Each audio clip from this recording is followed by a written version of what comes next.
옆에 분들 바라보시면서요. 하나님 미소와 함께 이렇게 인사하도록 하겠습니다. 함께 어서 감사합니다. 네, 함께 어서 감사합니다. 여러분 선택을 잘 하시나요? 네, 선택 장애도 있고요. 우리는 선택을 할 때 머뭇거리는 이유가 있습니다. 왜냐하면 좋은 선택을 하고 싶기 때문입니다. 근데 그럴 때가 있죠. 마음속을 아무리 뒤져도 좋은 답을 찾지 못할 때가 있습니다. 그럴 때 좋은 선택을 하고 싶을 때 근데 내 속에는 아무리 뒤져도 좋은 해답이 없을 때 그때 필요한 것이 있습니다. 바로 지혜입니다.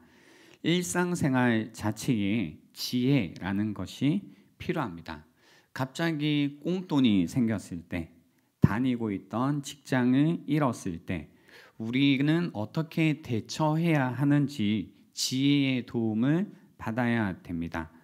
인생에서 우리는 여러 가지 겪게 되는 상황들이 있습니다. 근데 그 모든 상황 속에서 불가피하게 해야 되는 선택이라는 게 있습니다.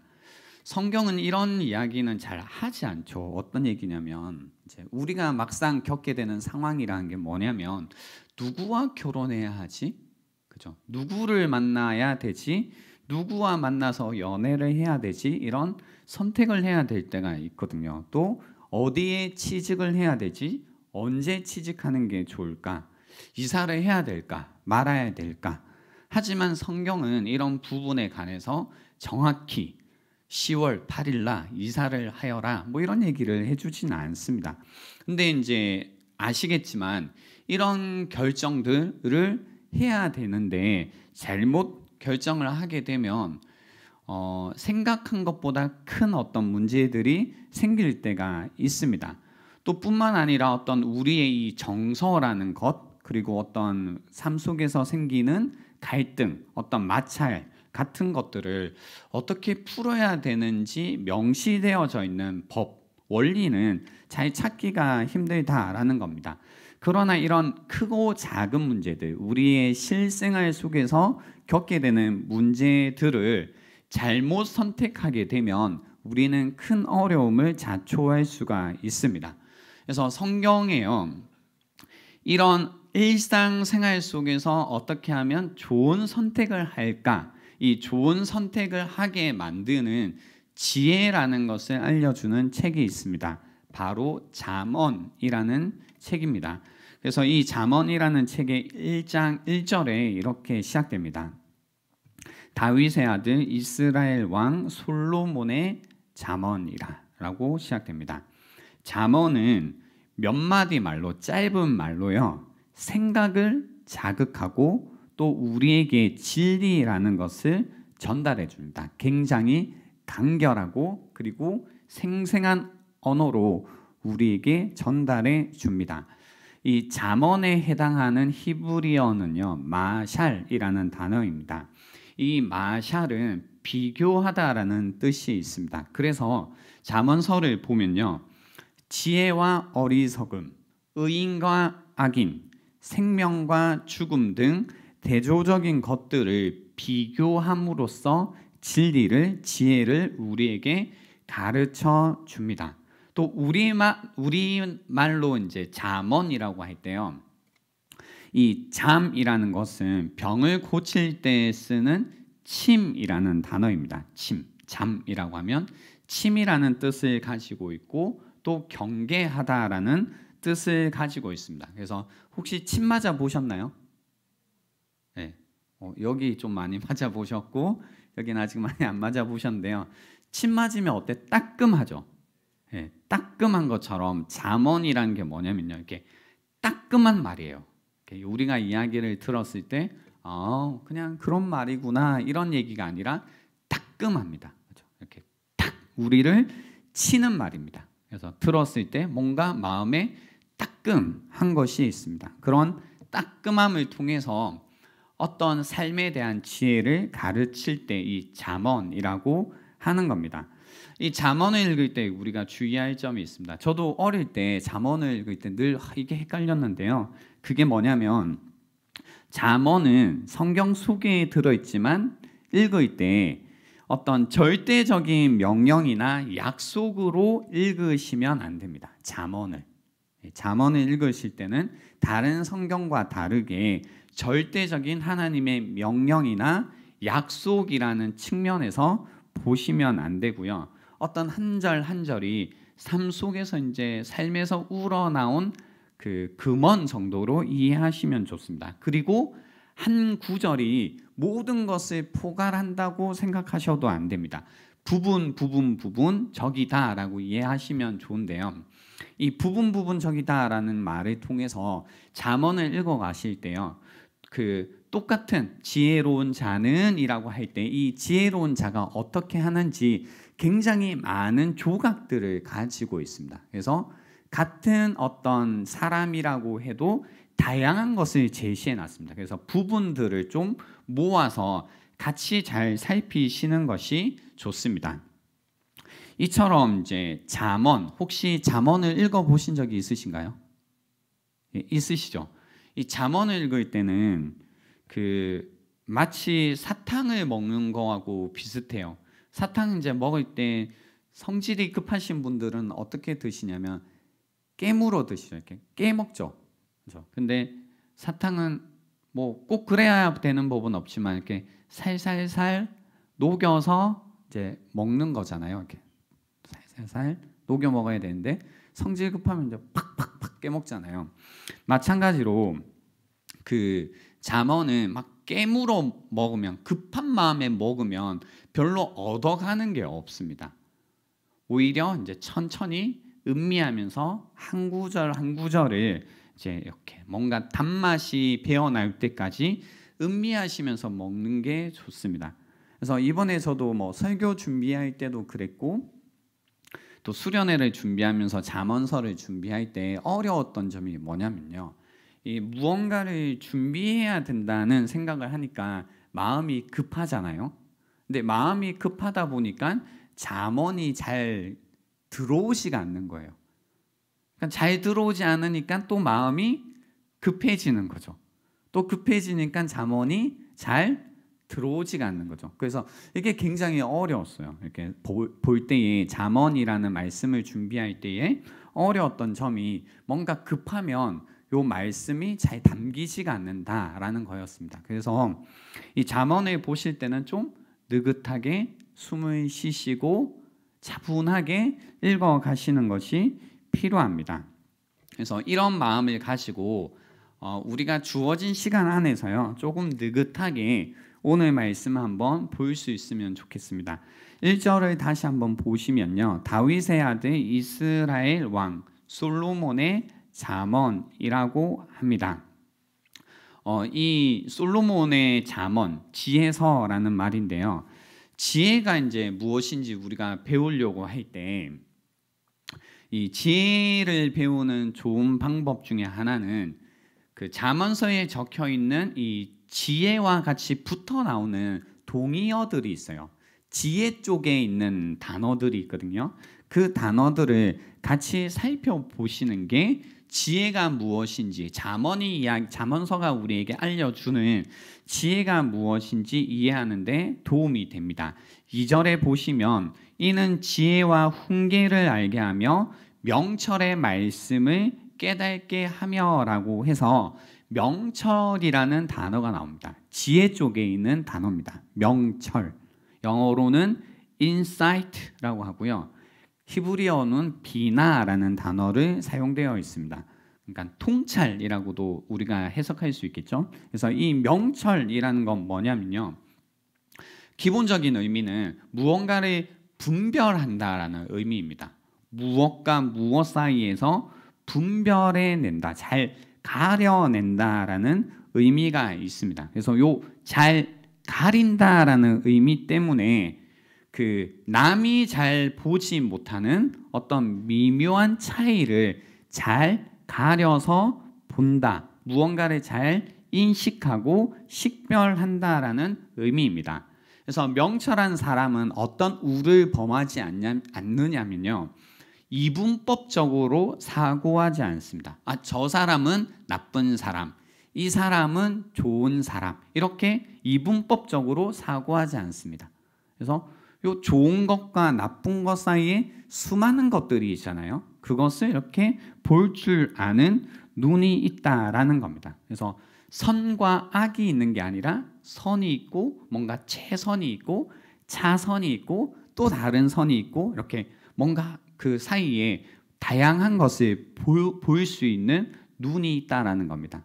그러니까 이런 거죠. 명철하다라는 것은 색깔로 얘기하면 저거는 노란색이야, 저거는 빨간색이야 이렇게 얘기하는 게 아니라 저거는 그 다양한 빨간색들이 있잖아요. 그냥 레드가 끝이 아니잖아요. 그죠? 브라운 레드도 있고 블루 레드도 있고 다양한 컬러들이 있거든요. 그래서 그 사이에 미묘한 것들을 구별해낼 수 있는 눈이 있다라고 할 때 명철하다라고 이야기를 하는 겁니다. 그래서 명철한 사람은요, 상황 속에서 어떤 현실 속에서 어떻게 하게 되냐면 이런 겁니다.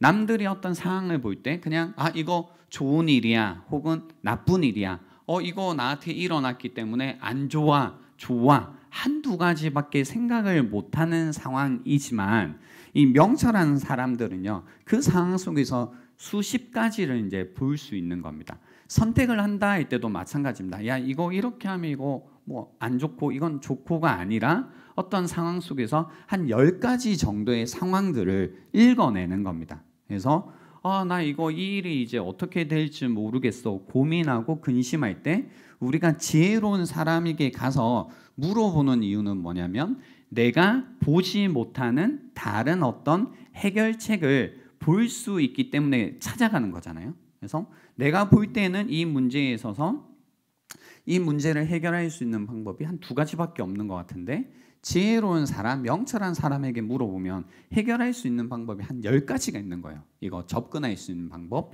해결할 수 있는 방법이 한 10가지가 있다라는 겁니다. 그래서 명철이라고 하는 것은 다른 사람이 보지 못하는 그 차이 혹은 상황들, 심지어 어떤 상상력이 굉장히 풍부하다라는 것으로 이해하시면 됩니다. 그죠? 명철해진다. 무언가 이 차이들, 이 미세한 차이들을 계속 구별해 간다. 그걸 식별할 수 있다. 인식한다. 본다라는 의미로 이해하시면 됩니다.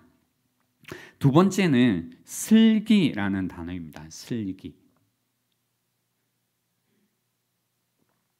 슬기롭다라고 하면 어떤 의미냐면요, 그 사절에 보면 어리석은 자를 슬기롭게 하며 젊은 자에게 지식과 근신함을 주기 위한 것이니 라고 있는데요, 여기에서 슬기라는 단어는 계획을 짜는 능력입니다. 계획을 짜는 능력. 그래서 전략적이다라는 거예요. 뭔가 슬기롭다고 할 때 전략을 짤 줄 안다라는 의미가 됩니다.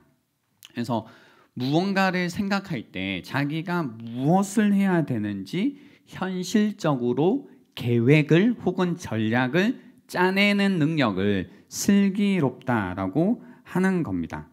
그래서 그런 사람들 있잖아요. 뭔가 비전이 있는데 나는 꿈이 있어, 나는 비전이 있다고 하는데 슬기롭지 못한 사람들은, 비전이 있지만 슬기롭지 못한 사람들은 비전은 있지만 그 비전을 혹은 그 삶의 목표라는 것을 어떻게 실현해야 되는지 모르는 사람들이 있잖아요. 그죠? 주변에 그런 사람들 없나요? 뭔가 꿈은 거대하고 거창하고 계획도 있고 한데 실제로 그 계획을 어떻게 이루어야 되는지는, 그래서 물어보면 그래서 그 계획을 어떻게 이룰 거야? 어떻게 그 비전을 이루어 갈 거야? 라고 하면 이제 계획이 없는 거죠. 어떻게 해야 되는지 전략이 없는 거죠. 그래서 이렇게 무지한 사람들이 있습니다. 이때 필요한 게 뭐냐면 슬기라고 하는 겁니다. 그래서 요 슬기롭다라고 하는 것, 슬기롭기 때문에 지혜롭다고 하는 건 뭐냐면 무언가에 있어서 성공하는 법을 아는 겁니다. 해내는 법을 안다라는 겁니다. 그래서 목표를 나의 현실로 이루는 법을 안다. 그냥 말이나 생각이 아니라 내 손으로, 내 몸으로 그것을 어떻게 만들어가는지 안다라고 할 때 슬기롭다라고 한다라는 겁니다. 슬기롭다. 그래서 무엇을 해야 되는지 알 때에, 그죠? 슬기롭다 하는 거죠. 한번 여러분 생각해 보세요. 나에게 지혜롭지 못해서, 그죠? 어릴 때부터 한번 생각해 보시면 좋은 꿈도 있었고 목표도 있었는데 실제로 그 목표를 어떻게 이루어야 되는지 계획을 짤 줄 모르고 전략이 없어서 실패했던 경험들이 있으시죠? 그죠? 그러니까 우리에게 이 슬기가 없기 때문에 그랬던 거구나라고 생각하시면 되는 겁니다. 그래서 이는 지혜와 훈계를 알게 하며 명철의 말씀을 깨닫게 하며라고 해서 지혜라고 하는 것은 무엇이냐면요. 결국은 보세요. 명철하다라고 할 때도 우리 현실 속에서 어떤 것들을 잘 그려내잖아요. 식별해내고, 그리고 슬기롭다고 할 때도 꿈을 꿈의 상태로 그냥 이상으로 두는 것이 아니라 이 이상이라는 것을 어떻게 해요? 나의 현실로 끌고 오잖아요. 그죠? 그래서 지혜라는 건 뭐냐면 현실을 다루는 능력입니다. 지혜라고 하면 어떤 고상한 생각이라든지 뭔가 뛰어난 어떤 사고가 아니라 결국은 현실을 다루는 능력을 지혜라고 하는 겁니다. 그래서 지혜롭다고 할 때는 항상 현실과 관련이 있습니다. 그래서 현실 속에서의 나의 삶이 어떻게 작동되는지, 인생이라는 것이 실제로 무엇인지를 안다라고 할 때 지혜롭다. 그래서 지혜롭다고 하면 내가 무엇을 해야 하는지 알 뿐 아니라 언제 어떻게 그것을 해야 되는지 안다라는 겁니다. 그게 바로 지혜라는 겁니다. 이렇게 생각해 보면요, 그거죠. 보세요. 현실을 다루는 능력이 지혜이기 때문에, 그리고 현실이 어떻게 작동하는지를 아는 것이 지혜이기 때문에 이 현실을 만드시고 우리가 살고 있는 현실의 기반이 되는 이 세상을 만드신 그 하나님을 모른다라는 것은 우리가 지혜로운 삶을 살기에 있어서 큰 문제가 되는 겁니다.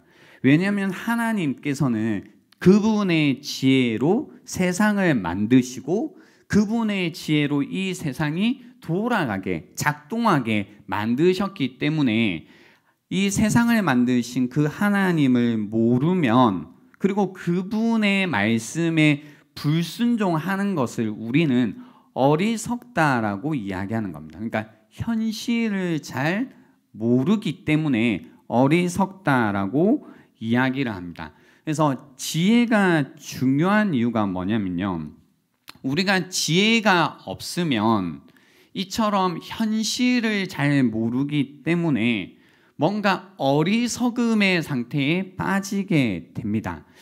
함께 읽진 않았지만 32절 말씀을 보시면요, 어리석은 자의 태보는 자기를 죽이며 미련한 자의 안일은 자기를 멸망시키려니와 오직 내 말을 듣는 자는 평안히 살며 재앙의 두려움이 없이 안전하리라 라고 말씀하십니다. 그래서 잠언서에서요, 지혜로운 자와 대조되는 자가 어떤 사람이냐면 어리석은 자입니다. 어리석은 자. 그래서 이 현실과 동떨어져 있는 사람을 어리석은 자다라고 이야기합니다.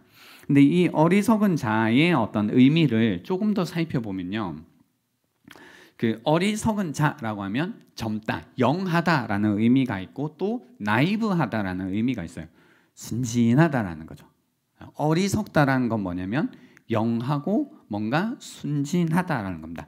부정적인 의미로 사용되고 있습니다. 젊고 순진하다, 나이브하다라는 겁니다. 그래서 이 젊다 그리고 순진하다라는 게 어떤 의미에서 부정적이냐면요, 젊으면 뭐 다 좋다고 생각하시지만 뭐가 그러냐면 이 삶에 어떤 뿌리가 아직 없는 거예요.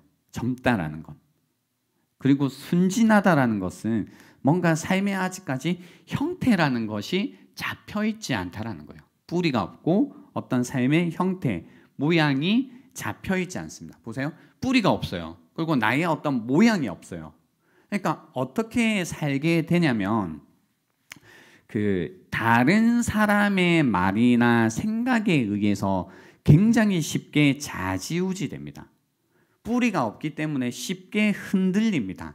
나의 어떤 폼이라는 것이, 형태라는 것이 없기 때문에 만들면 만드는 대로 늘 만들어지게 됩니다. 그래서 잠언 14장 15절에는요.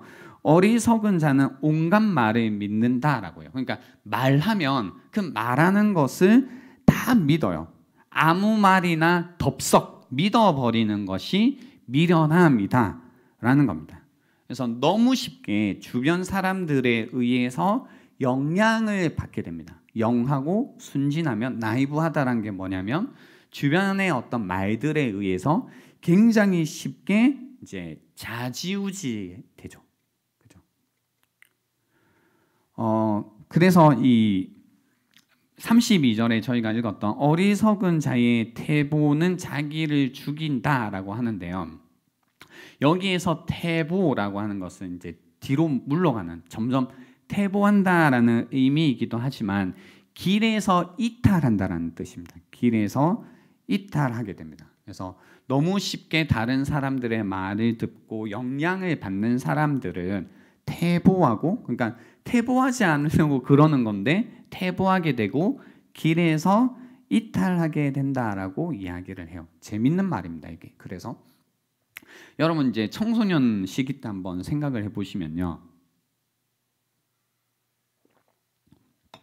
그때 아직까지 이제 우리 삶의 어떤 중심이라든지 뿌리라든지 나라는 사람의 어떤 형태가 막 잡혀가는 시기다 보니까, 좋게 말해서 잡혀가는 시기고 뭐 그런 게 없을 때죠. 그죠? 나의 주관이라는 게 없을 때다 보니까 누구의 영향을 많이 받게 되냐면 주변 친구들의 영향을 많이 받게 되죠. 그죠? 그래서 친구들이 하는 말이나 어떤 생각이 그게 진짜인가 가짜인가, 그게 옳은가 그른가 보다는 그 말대로 이제 영향을 받게 되는 거죠. 받게 되는 거죠. 요게 이제 버릇이 되면 그 성인이 돼서도 어떻게 되냐면 나의 어떤 주관을 가지고 생각의 뿌리가 있어서 그거에 의해서 무언가를 판단하고 분별해 가는 것이 아니라 주변 사람들이 이렇게 보는 거죠. 뭔가 하는 것 같으면 같이 우하고 안 하는 것 같으면 나도 안 하고. 그죠? 뭔가 이게 옳은 일이어서 한다든지 아니면 이게 나에게 필요한 일이어서 한다든지 내가 이걸 생각하고 결정하기보다는 그냥 남들이 하니까 한다 뭐 이런 거. 그래서 그 마음 속에는 태보하고 싶지 않은 마음이 있겠지만 이 잠언서는 뭐라고 얘기하냐면 어리석은 자의 태보라고 해요. 그리고 그것은 결국은 자기를 죽이는 길이 될 거라는 거죠. 어떻게든 붙들어서 살려고 하지만 어리석은 자는 태보하게 되고 결국은 자기를 죽이게 된다라는 겁니다. 그래서 한번 여러분 생각을 해보세요. 혹시 내가 그 어리석은 자가 아닌가? 내가 너무 우리 흔히 말하는 기가 뭐하다? 얇다. 그죠? 누가 한마디 하면 금방 홀라당 이쪽으로 갔다가 또 한마디 하면 또 홀라당 저쪽으로 갔다가 누가 좋다고 하면 나도 좋다고 했다가 누가 또 싫다고 하면 나도 싫다고 했다가, 그죠? 금방 이 어떤 뿌리 없이 왔다리 갔다리 하는 것 같다 하면 혹시 내가 어리석은 자가 아닌가고 한번 생각을 해보시면 되고요. 또 이제 이 어리석은 자의 같은 부류, 지혜롭지 못한 같은 부류가 뭐가 있냐면요. 미련한 자가 있어요. 미련한 자. 미련한 자는 이 어리석은 자와 조금 성격이 다릅니다. 뭐냐면 이 주관이 뚜렷해요. 자기가 보기에는 자기가 굉장히 지혜로운 사람입니다. 그래서 이 자기가 보기에 자기가 이제 알고 똑똑하고 지혜롭기 때문에 어떤 의미냐면 완고하다라는 겁니다. 여기서 미련하다라는 것은 완고하다라는 겁니다. 그래서 미련한 자의 주된 특징은 뭘까요? 고집, 그죠? 고집입니다. 고집, 그죠? 스스로 지혜롭다고 여기기 때문에 뭔가 새로운 지식을 배우거나 여기서 또 문제는 어떤 잘못을 지적받는 걸 어려워합니다. 어려워하게 됩니다. 이 미련한 자가 얼마나, 혹시 여러분 주변에 이 미련한 자가 있나요? 뭔가 스스로 다 아는 척하고 뭔가 지적하면 지적하는 것을 받기 시작하고, 뭔가 너가 좀 틀린 것 같다고 하면 내가 뭐가 틀렸냐고, 네가 틀렸지 이렇게 이야기를 하고, 그죠?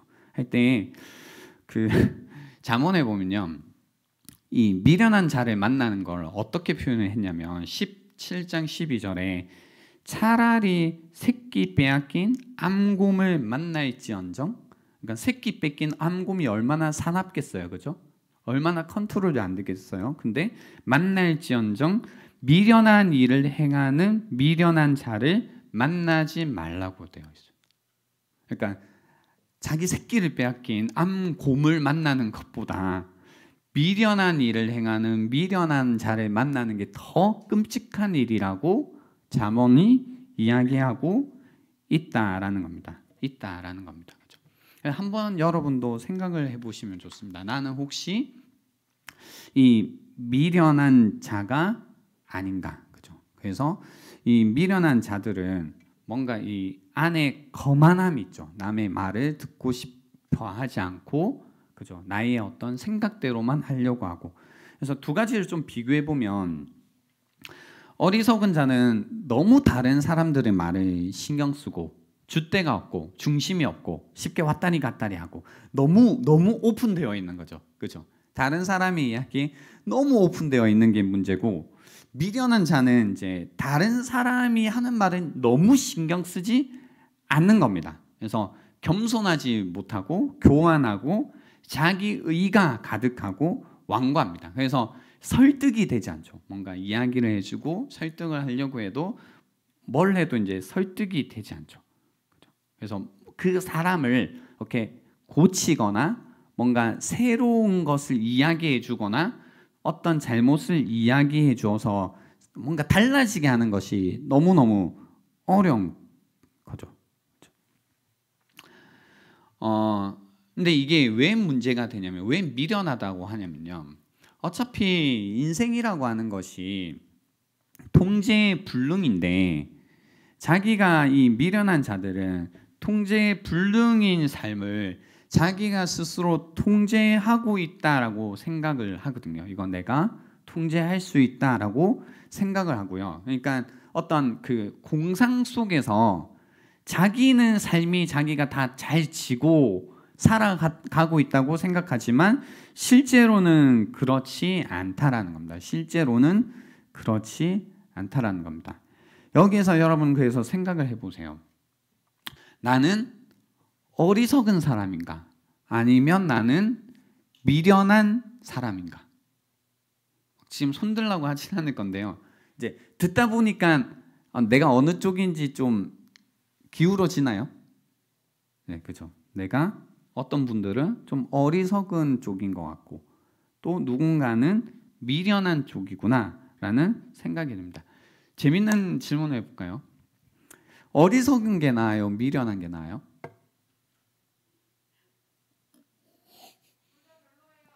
네, 둘 다 별론데 우리는 둘 중에 하나니까 그 어리석은 게 나은 것 같아요? 미련한 게 나은 것 같아요? 어리석은 거예요. 여러분이 경험했을 때는 좀 어리석은 사람이 나왔어요? 미련한 사람이 나왔어요? 어리석은 사람이 나왔어요? 미련한 사람보다? 뭔가 다 못한다 하고 다 막 왔다리 갔다리 하고 그 사람 나왔어요? 그래도 자기가 주관을 가지고 자기 일은 그래도 좀 해내고 막 그런 사람보다 막 왔다 이런 사람 더 나왔어요? 지금 움직이면 안 돼요. 그 잠언은 뭐라고 얘기했는 줄 아세요? 잠언 26장 그 11절 12절에 보니까요, 개가 그 토한 것을 도로 먹는 것 같이 미련한 자는 그 미련한 것을 거듭 행하느니라. 그 미련하니까 자기 생각을 안 바꾸잖아요. 그러니까 계속 거듭하는 거죠. 12절에 내가 스스로 지혜롭게 여기는 자를 보느냐? 그보다 미련한 자에게 오히려 희망이 있느니라라고 합니다. 여기에서 미련한 자가 그 어리석은 자라는 뜻입니다. 그래서 이 미련한 자보다 어리석은 자가 낫다라고 잠언도 이야기를 합니다. 여러분과 같은 생각입니다. 그래서 결국은 문제는 뭐냐면요, 어리석든 미련하든 어리석든 문제는 이겁니다. 지혜라는 것이 무엇이냐면 현실을 다루는 능력이라고 했잖아요. 지혜라는 것은 다른 게 아니라 현실을 다루는 능력입니다. 근데 어리석은 자도 그리고 미련한 자도 문제는 현실과 동떨어져 있다는 겁니다. 현실을 다루지 못한다라는 것이 사실 공통된 문제라는 겁니다. 문제라는 겁니다. 그래서 이 현실을 다루지 못하기 때문에 어떤 일을 할 때도 마찬가지고, 그리고 관계 속에서도 어리석은 자도 그리고 미련한 자도 현실을 잘 못 다루기 때문에 주변에 있는 사람들에게 굉장히 고통을 이렇게 안겨다 줍니다. 그거 아시죠? 현실을 잘 못 다루면 계속 고통이 생기잖아요. 현실을 잘 못 다루면 어려움이 생긴다고요. 그런 것도 현실이거든요. 예를 들어 내 몸이라는 게 있잖아요. 내 몸의 상태라는 게 내가 현재 가지고 있는 나의 현실이잖아요. 근데 내가 내 현실을 잘 다루지 못한다는 건 내 어떤 몸의 컨디션을 제대로 체크하지 못하고 관리하지 못하고 거기에 맞게 움직이지 못하면 몸이 어떻게 돼요? 아프죠? 그죠? 현실을 못 다루니까. 관계 안에서도 마찬가지입니다. 이 관계 안에서 서로 어떤 현실이라는 게 있어요. 이 사람이라는 게 있는데 그 사람을 제대로 다루지 못한다는 건 함께 그 서로 정말로 이 사람과 나라는 사람이 만나서 서로에게 필요한 것들을 이야기하고 서로의 어떤 성향에 정말로 맞게 어떤 것들을 나누지 못한다면, 공감하지 못한다면 굉장히 고통을 안겨주거든요. 그죠? 그러니까 현실을 다루지 못하면 어리석든 그게 미련하든 문제는 고통 가운데 굉장한 그 어려움을, 고통을 가지고 온다는 겁니다. 현실에 있어서 그 삶을 계속해서 비참하게 만들어 간다라는 것이 문제라는 겁니다. 그래서 이제 말씀을 정리하려고 하는데요. 지혜라고 하는 것은 결국은 현실을 잘 다루는 겁니다. 그래서 나의 현실이 실제로 어떻게 작동해야 되는가, 어떻게 워크해야 되는가, 그리고 어떻게 다루어야 되는가, 어떻게 행해야 되는가를 잘 알아야 됩니다. 그렇기 때문에 보세요. 미련하지도 않고 어리석지도 않고 미련하기 위해서는요, 뭐가 필요하냐면, 그러니까 어떻게 둘 다 아닐 수 있지라는 의문이 사실 들어요. 어떻게, 그럼 언제 들어야 돼? 언제는 내가 좀 주관 있게 행해야 돼? 언제는 내가 좀 열어야 돼? 언제는 좀 내가 닫아야 돼? 언제는 내 생각대로 해야 되나? 언제는 누구의 말을 들어야 되나? 이게 좀 어렵단 말이에요, 사실은. 그러지 않으세요? 들었을 때 이야기. 그러니까 어리석지도 않고 미련하지도 않기 위해서는 그래서 지혜로워야 되는 거예요. 그러니까 언제 무엇을 해야 되는지 나의 현실을 잘 파악해서 그것을 행해내는 능력을 알아야 됩니다. 그러니까 지혜로운 사람, 이 차이를 아는 거죠. 타이밍이라는 것을 아는 겁니다. 그죠? 그래서 우리 대부분의 문제는 언제 그것을 해야 하는지 충분히 현실을 잘 알지 못한다라는 겁니다. 그래서 이 부분은 어떻게 그러면 우리 현실을 알고 거기에서 지혜롭게 행할 것인가? 이 문제는 이제 수련회 가서 알아볼 거예요. 이 부분을 수련회 가서 한 3번의 시간이 있으니까요. 그때 언제 무엇을 어떻게 해야 되는구나. 이 다루는 능력에 관해서 이제 같이 나눠 보려고 합니다. 결론적으로 이제 말씀드리면 우리가 바라는 건 그겁니다. 수많은 삶 속에서 해야 되는 그 선택들이 있습니다. 그리고 좋은 선택을 하기 원하는데 이 선택에 있어서 이제 우리가 막 30대만 돼도 어떤 걱정이 있냐면 아는 거예요. 뭘 아냐면 나도 내가 어리석은 것을 알고 또 내가 미련하다라는 것을 사실은 알고 있습니다. 알고 있습니다.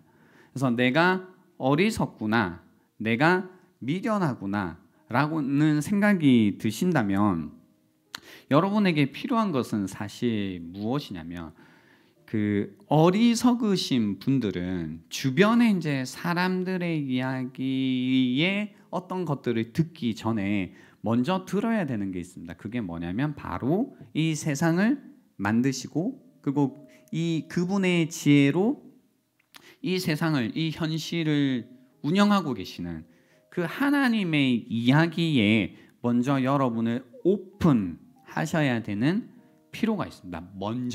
먼저 그분께 여러분의 삶을 오픈하실 필요가 있습니다. 또 미련하신 분들은 이제 내가 어느 정도 안다라고 생각하다 보니까 심지어 하나님에 관해서도 안다라고 생각하시는 분들이 있을 수 있습니다.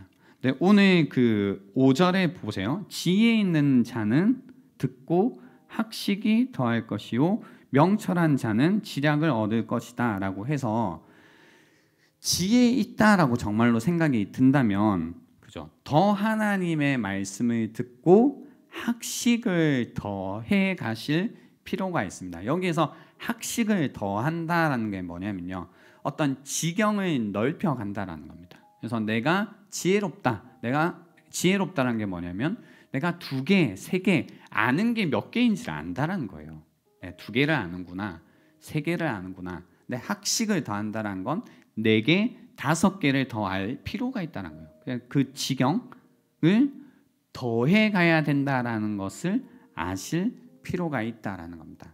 하나님의 말씀에 다시 한번 여러분이 마음을 여셔서 내가 지금까지 뭔가 지혜롭게 삶을 잘 다루어 왔구나. 근데 이제 여기에 나의 학식을 좀 더 할 필요가 있겠다. 그래서 지금은 지혜로웠지만 앞으로 미련한 자가 되는 것이 아니라 계속해서 학식을 더함으로써 지혜로운 자로 계속 살아야겠다라는 생각이 드시고 또 그런 태도가 여러분에게 있으시다면 충분히 계속해서 지혜로운 걸음을 걸어가시며 여러분에게 주어진 현실을 잘 다루실 수 있을 겁니다. 그래서 이 잠언서의 큰 기조 중에 하나는 뭐냐면요. 지혜로운 어떤 선택을 하는 어떤 테크닉, 어떤 이 비법을 알아내는 게 아닙니다. 보니까요. 여기에서. 그러니까 지혜로운 자가 된다는 건 말 그대로 지혜로운 자가 되는 거예요. 어떤 지혜로운 선택을 하는 방법을 아는 게 아니라 지혜로운 자가 되는 법을 알려줘요. 잠언은요. 그래서 내가 하루아침에 될 일이 아니겠죠. 뭔가 지혜로운 선택을 해내는 것, 그리고 이 지혜로운 선택을 통해서 내가 현실을 잘 다루기 위해서는 매일매일 여러분의 삶을 통해서 내가 잘 하나님의 말씀에 나를 열어두고 그리고 계속해서 하나님의 말씀을 더해감으로써 학식을 더해가서 나의 지경을 넓혀감을 통해서 나라는 사람이 계속해서 지혜로운 자가 되는 것, 그죠? 비법이 아니라 됨됨이가 계속되어 가는 것이 여러분이 앞으로의 삶에 다가오고 있는 그 수많은 어떤 선택의 순간에서 지혜로운 선택을 하시고 또 현실을 잘 다루실 수 있는 능력을 얻을 수 있는 방법이 될 거다라는 겁니다. 그래서 오늘 이 예배와 그리고 수련회를 통해서 지혜로운 자가 되는 첫걸음을 내딛는 그런 시간이 될 수 있으면 좋겠습니다. 시간 드리겠습니다. 오늘 들었던 말씀 한번 생각해 보시면서요. 특히 나는 어리석은 자인가? 나는 미련한 자인가?에 대한 스스로의 어떤 답을 먼저 내보시고요. 거기에 맞게 나는 어떻게 해야 될까를 고민해 보시는 오늘 이 시간이 되면 좋겠습니다. 시간 드리겠습니다.